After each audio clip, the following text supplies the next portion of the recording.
Channel of Vadodara. સલાડવાડા વિસ્તારમાં ગઈકાલે સાંજે એક મકાન ધરાશાયી થતાં દોડધામ મચી ગઈ હતી। મકાનમાં રહેતા 2 પરિવારના 7 જેટલા સભ્યોનું રેસ્ક્યુ કરવામાં આવ્યું હતું। આ મકાન ધરાશાયી થતાં એક વૃદ્ધ મકાનના કાટમાળમાં દબાઈ ગયા હોવાને પગલે ફાયર બ્રિગેડ સહિત પોલીસ તંત્ર દ્વારા કામગીરી હાથ ધરવામાં આવી હતી। 2 પરિવાર પૈકી ગણેશભાઈ નામના વૃદ્ધ કાટમાળ નીચે દબાયા હોવાની શક્યતાને લઈને ફાયર બ્રિગેડના સ્ટાફે મોડી રાત સુધી રેસ્ક્યુની કામગીરી હાથ ધરી હતી। મકાનના કાટમાળને ખસેડવા માટે જેસીબી મશીનની પણ મદદ લેવામાં આવી હતી।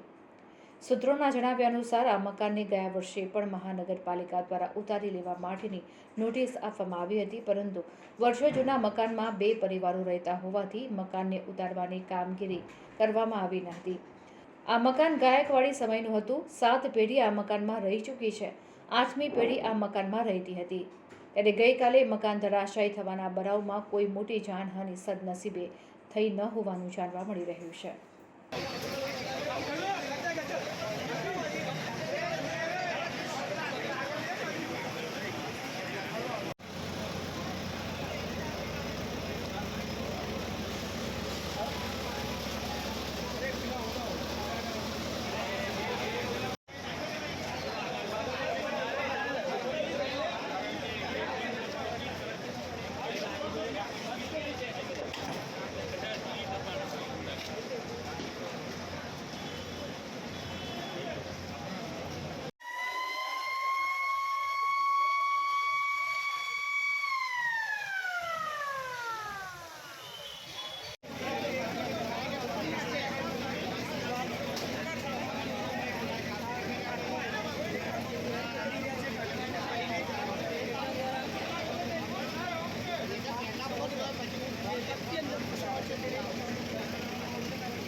આ મકાન જૂનું હતું, આપોઆપ જ આખું બધું ધસરાઈ ગયું છે।